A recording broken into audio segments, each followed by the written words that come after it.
सियावर राम जय जय राम, मेरे प्रभु राम जय जय राम। जय मंगल भवन अमंगल हारी, द्रवहु सुदशरथ अजर बिहारी। दीन दयाल विरुद्ध संहारी, हरहु नाथ मम संकट भारी, हरहु नाथ मम संकट भारी। जय श्री राम। मैं ईशु हरवानी तुलसी की माला गंगा दर्शन से रोज आपको गंगा दर्शन लाइव दिखाता हूँ, वह पंचांग बताता हूँ। आज का संक्षेप में पंचांग, ज्येष्ठ मासे शुक्ल पक्षे तृतीया रविवार, विक्रम संवत 2081, तदनुसार 9 जून 2024। आज तृतीया शाम को लगभग 4 बजे तक की है, तत्पश्चात चतुर्थी। आज का विशेष दिन महाराणा प्रताप जयंती व भद्रा। सियावर राम जय जय राम, मेरे प्रभु राम जय जय राम। कल हमने आपको प्रेम मूर्ति शबरी की कहानी का बीच में विश्राम दिया था। आज उससे आगे संसार के किसी भी जड़ पदार्थ को आसक्ति ही वैष्णव के लिए मृत्यु है। श्री कृष्ण के सिवाय, परमात्मा के सिवाय किसी भी विषय में आसक्ति हो तो मनुष्य का पतन होता है। भक्ति मार्ग में विलासी लोग आए तो भक्ति मार्ग को भी छिन्न भिन्न कर डालते हैं। भक्ति मार्ग की स्थापना करने वाले जितने आचार्य जगत में हुए हैं, उन सब में वैराग्य, ज्ञान और भक्ति परिपूर्ण है, और इसलिए ही तो वे भक्ति संप्रदाय की स्थापना कर सकते हैं। बाद में लोग भक्ति का लक्ष्य चूक गए। भक्ति का अर्थ होता है भगवान में अनुराग। धीरे धीरे ऐसा हुआ कि शरीर सुख में और इंद्रिय सुख में अनुराग होने लगा। शरीर का सुख, इंद्रियों का सुख जिसको मीठा लगता है, वह बराबर भक्ति नहीं कर सकता। कितने ही तो भक्ति का बहाना करके इंद्रियों को लाड करते हैं। मंदिर में तुम जाते हो तो ठाकुर जी के दर्शन करने, वहां कोई भी स्त्री आए, पुरुष आए, उसका मुंह देखने की क्या आवश्यकता है, परंतु आंखों में रावण काम आकर बैठा है। इसलिए आंखें श्री राम के दर्शन के लिए बहुत आतर न होकर संसार के विषयों में दौड़ जाती हैं।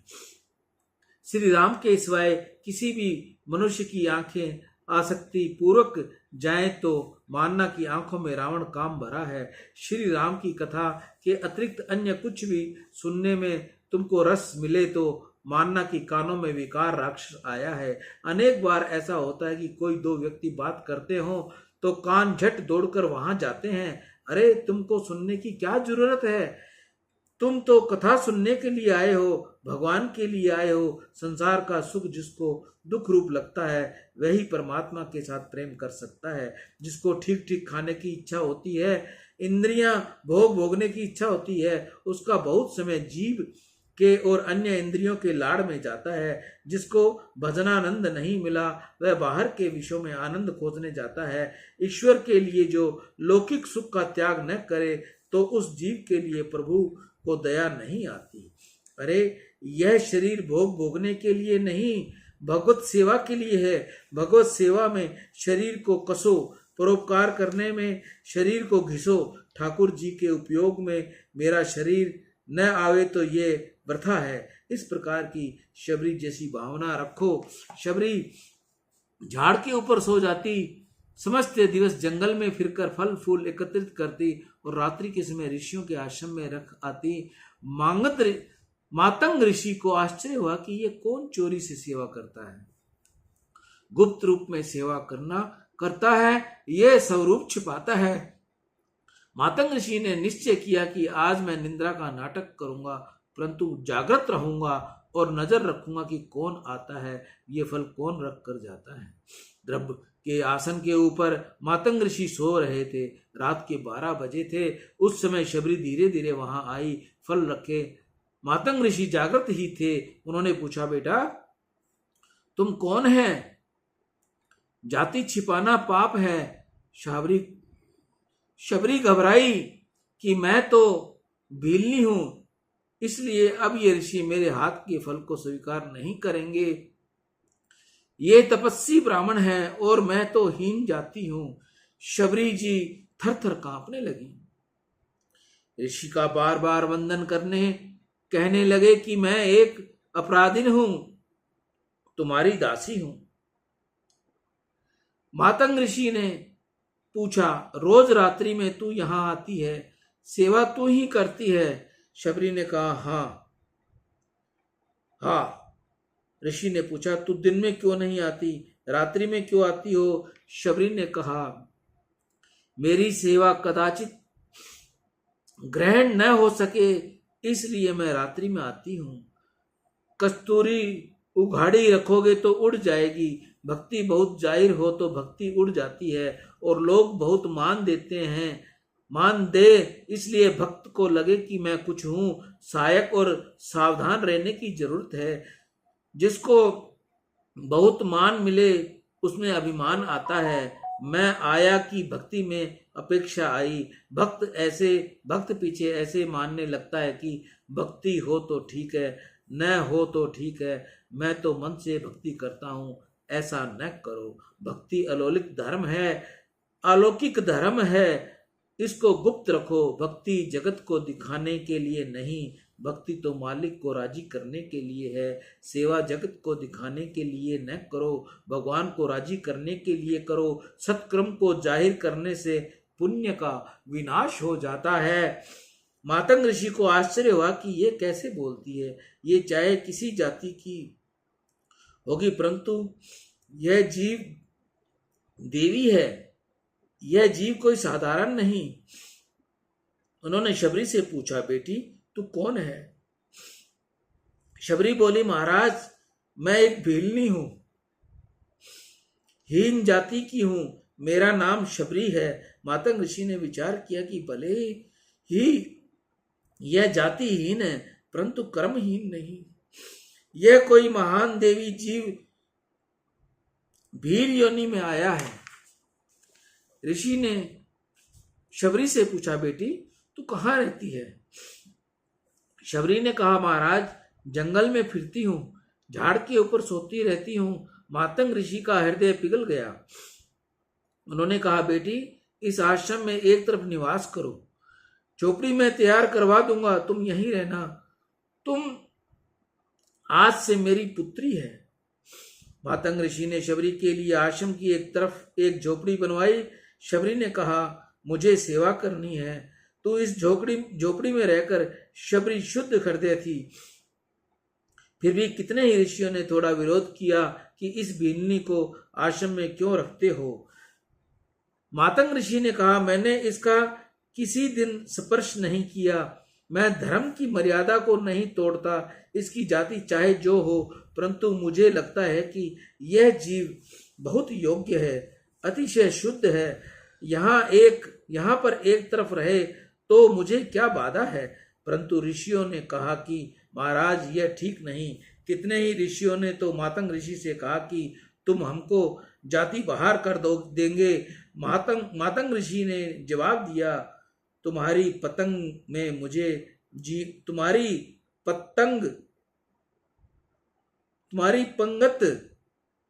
में मुझे जीवने आना भी नहीं है।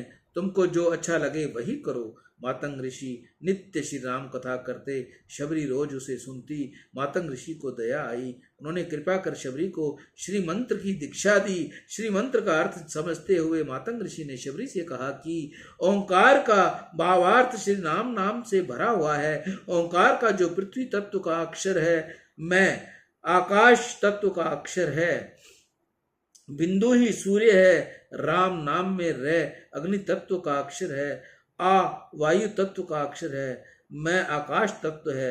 यह अग्नि तत्व रूपी वाच और वायु तत्वी प्राण के सहयोग से ओम का उच्चारण होता है। वाक शक और प्राण सम है। रशक साम यही प्राणों के रूप हैं। इन रशक साम में जो व्यंजनों का अर्थ क व स का लोप करते हैं, लोप करने से ऋषि आम इस प्रकार राम शब्द बनाता है। इस प्रकार राम का प्रणव का ओंकार का आग्न्य रूप है। मातंग ऋषि ने शबरी से कहा, बेटी संपूर्ण दिवस श्री राम श्री राम श्री राम जप करती रहो। यह सर्व वेदों का सार है। यह मंत्र अति दिव्य है, श्रेष्ठ है। गुरु द्वारा दिए हुए श्री राम नाम के मंत्र को शबरी निरंतर जाप करती, संतों की सेवा करती। एक दिन ऐसा हुआ कि ब्रह्म मुहूर्त में शबरी बुहारी दे रही थी। अंधेरा था। एक ऋषि स्नान करने जा रहे थे, उसका पैर बुहारी से कुछ स्पर्श पा गया। ऋषि को बुरा लगा, उसने क्रोध आ गया। उसने शबरी को तिरस्कार किया कि यह भीलनी मुझको छू गई। शरीर से शबरी का बहुत तिरस्कार किया, यह परमात्मा को सुहाया नहीं। जैसे ही वह ऋषि पंपा सरोवर में दोबारा स्नान करने गए, वैसा ही पंपा सरोवर का जल रुधिर जैसा हो गया। जल में कीड़े पड़ गए। तब कितने ही लोगों ने ऐसा उल्टा माना कि इस भीलनी को मातंग ऋषि ने आश्रम में रखा है, इससे सरोवर का जल बिगड़ गया है। परंतु जल तो बिगड़ा था शबरी का अपमान होने से। मातंग ऋषि ने कहा कि मैंने सनातन धर्म की मर्यादा का तनिक भी भंग नहीं किया। शबरी ने कोई भूल नहीं की, अंधेरे में ऐसा हो गया, इसमें शबरी का क्या दोष है। मातंग ऋषि का सत्संग शबरी को बहुत काल तक मिला। कुछ दिन बाद मातंग ऋषि ने विचार किया कि मेरा समय अब पूरा होता है, इस शरीर का प्रारब्ध है अब पूरा होने को है, मुझे ब्रह्मलोक में जाना है। उन्होंने शिष्यों को कहा, अब मैं जाता हूँ। शबरी को खबर पड़ी तो दौड़ती हुई आई। शबरी को वंदन करने कहा, आप पधारते हो तो अब मेरा क्या होगा। मातंग ऋषि ने कहा, बेटी तुमको यहीं रहना है, तुम तो मुझसे अधिक भाग्यशाली हो। मैंने राम नाम की कथा की है, श्री राम नाम का जाप किया है, परंतु आज तक मुझे श्री राम के प्रत्यक्ष दर्शन नहीं हुए। तुम तो बहुत भाग्यशाली हो, श्री राम तुम्हारे घर आएंगे। शबरी को अतिशय आनंद हुआ कि श्री राम मेरे घर आएंगे। शबरी ने मातंग ऋषि से कहा, जो अनंत कोटि ब्रह्मांड के नायक हैं, जो लक्ष्मण जी स्वामी हैं, जिसके लक्ष्मण जी स्वामी हैं, वे क्या मुझे भीलनी को घर आएंगे। मैं तो कुछ भी पढ़ी लिखी नहीं, पास में पैसा भी नहीं। ऋषि ने कहा, परमात्मा तो प्रेम देखते हैं, श्री राम जी एक दिन अवश्य तुम्हारे घर आएंगे। मेरा तुमको आशीर्वाद है। ऋषि ने शबरी को आशीर्वाद दे दिया। शबरी ने पूछा, महाराज श्री राम कब आएंगे। ऋषि बोले, यह नहीं कह सकता, पर आएंगे अवश्य। श्री दशरथ महाराज को पुत्र कामेष्टि यज्ञ करना है। वह यज्ञ होने के उपरांत अग्नि नारायण प्रसादी खीर देंगे। उसके बाद श्री राम का जन्म होगा। श्री राम की बाल लीला करेंगे। 16 वर्ष के बाद विश्वामित्र जी के यज्ञ का रक्षण करने पधारेंगे। वहां जनकपुरी जाएंगे, वहां धनुष को भंग करेंगे। श्री सीता जी के साथ विवाह होगा। उसके बाद 12 वर्ष तक अयोध्या में विराजेंगे। फिर दशरथ महाराज उनका राजा अभिषेक करेंगे। मथुरा के कुसंग से केकई की बुद्धि बिगड़ेगी। केकई 2 वरदान मांगेगी। राम जी के लिए 14 वर्ष का वरदान मांगेगी। माता पिता का वंदन करके श्री राम वन में पधारेंगे। वह 14 वर्ष के वनवास में किसी भी दिन तेरे घर आएंगे। वे कब आएंगे यह मैं नहीं जानता। मैं तो काल के भी काल हैं, वे तो काल के भी काल हैं, उनको काल का बंधन नहीं, परंतु एक न एक दिन तेरे घर आएंगे अवश्य। वैष्णव आशा से जीवित रहते हैं, उनको भगवान के दर्शन होंगे। एक दिन मेरे भगवान मुझको जरूर दर्शन देंगे, मुझको अपनाएंगे। मुझे निरंतर भक्ति करनी है, मुझसे भक्ति होती नहीं और इसलिए ठाकुर जी मुझसे नहीं बोलते। आज तक मैं लायक नहीं, मेरे भगवान भले ही बोले, परंतु मैं ठाकुर जी के साथ बात करूंगा। मुझको विश्वास है कि प्रभु किसी दिन तो कृपा करेंगे ही। मेरे जीवन के अंतिम दिन तो वह जरूर मुझको दर्शन देंगे। मीराबाई के चरित्र में आया है कि मीराबाई गोपाल का सुंदर श्रृंगार करती, दरवाजा बंद रखकर एकांत में कीर्तन करती और ठाकुर जी के साथ बातें करती थी। मन में जो कोई भाव जागता उसे ठाकुर जी से निवेदन करती कि आज मेरे मन में ऐसा भाव हुआ है। हृदय का भाव प्रभु के सन्मुख प्रकट करने से हृदय शुद्ध होता है। मीराबाई की सेवा में वीणा नाम की एक दासी रहती थी। एक दिन वीणा ने मीराबाई से पूछा, तुम किससे बातें करती हो। मीराबाई ने कहा, मैं तो गिरधर गोपाल के साथ बातें करती हूँ। दासी ने कहा, मीराबाई तुम ठीक कहना कि तुम ठाकुर जी के साथ बोलती हो, परंतु ठाकुर जी कभी तुम्हारे साथ बोलते हैं क्या। मीराबाई ने कहा, मेरे ऐसे कहाँ सौभाग्य कि मेरे साथ बोले, मैं ऐसी लायक नहीं कि मेरे गोपाल कृष्ण मेरे साथ बोले। वीणा ने कहा, वे बोलते नहीं तो पीछे तुम क्यों बोलती हो? तब मीरा ने जवाब दिया, ये बोलते नहीं, परंतु मुझको आशा है कि एक दिन मुझसे बोलेंगे। इस आशा से बोलती हूँ। मुझको आशा है कि मेरे कृष्ण को दया आएगी और ये 2 बरस बाद बोलेंगे, 12 बरस में तो बोलेंगे ही मेरे पाप अधिक हों और इसलिए 12 वर्ष के बाद मैं कदाचित न बोलें, परंतु मुझको दृढ़ विश्वास है कि जीवन के अंतिम दिन तो वह बोलेंगे ही। किसी मनुष्य से कभी आशा नहीं रखना और परमात्मा की आशा कभी छोड़ना नहीं। मातंग ऋषि शबरी को परमात्मा आएंगे ऐसी आशा देकर ब्रह्मलोक सिधार गए। शबरी आशा के ऊपर जीने लगी। परमात्मा की आशा रखना ही महान सुख है। संसार के विषय सुख की आशा रखना ही महान दुख है। संसार सुख भोगने की इच्छा ही महान दुख है। जिसको कोई सुख भोगने की इच्छा नहीं वह संसार में सुखी है। ऐसा सादा जीवन व्यतीत करो कि कोई सुख भोगने की वासना मन में जागे नहीं। वासना बुरी है। वासना के अनुसार विषय सुख न भोगा जाए तो मन व्यग्र हो जाता है और भोगा जाए तो मन अधिक विषय सुख भोगने की इच्छा करता है, चंचल बनता है। वासना जागने से तेज का नाश होता है। सुख भोगने का संकल्प हुआ तो मानव में रहने वाली बुद्धि शक्ति हीन हो जाती है। मन पर सदा भक्ति का अंकुश रखो। शबरी सेवा करती। शबरी जी विचारती कि मैंने सुना है कि राम लक्ष्मण वन में जूता नहीं पहनते, वे तपस्वी होकर वन में फिरते हैं। वे बहुत ही कोमल है, उनको मेरे घर आना है। इसलिए घर के चारों दिशाओं में शबरी बुहारी करती है। इस रास्ते से आएंगे, कदाचित उस रास्ते से आए, उस मार्ग में भी कचरा पड़ा रहे, यह ठीक नहीं। समस्त दिन शबरी का यही धंधा था। शबरी जी श्री राम की प्रतीक्षा करती है। राम जी के लिए सुंदर सुंदर फल लेकर आती है। आज आएंगे मेरे राम, ऐसी आशा से सायंकाल तक राम जी की प्रतीक्षा करती है, परंतु प्रभु नहीं पधारते। तब शबरी विचार करती है, अब तो अंधेरा हो गया, आज उनको आने में फुर्सत नहीं मिली होगी, अब नहीं आएंगे। मैं पापी हूँ इसलिए मेरे घर नहीं आते, अब तक मैं लायक नहीं हुई इसलिए परमात्मा प्रत्यक्ष दर्शन नहीं देते, मैं लायक नहीं इसलिए मेरी सामग्री भगवान नहीं आरोगते। राम जी के लिए जो फल एकत्रित होते थे उनको शबरी बालकों को अर्पण कर देती थी। ऐसी भावना रखती थी कि मेरे राम बालकों में है।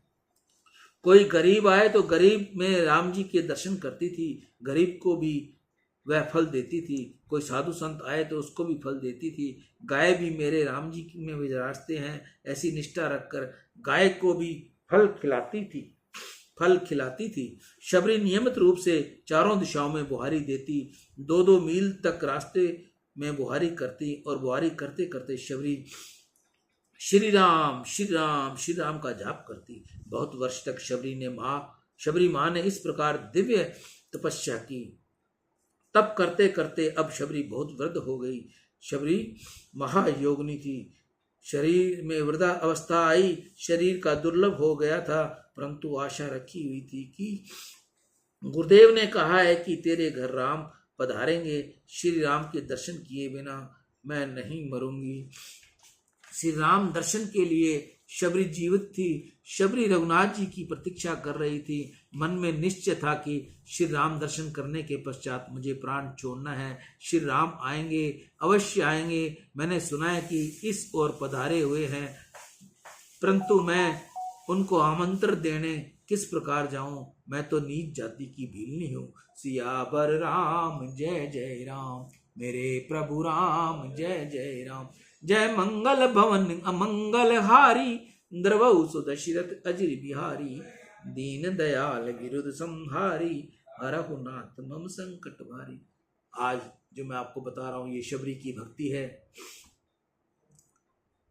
गुरु को भक्तों ने ही गुरु को भगवान के दर्शन कराए हैं, ऐसा उल्लेख कई शास्त्रों में है।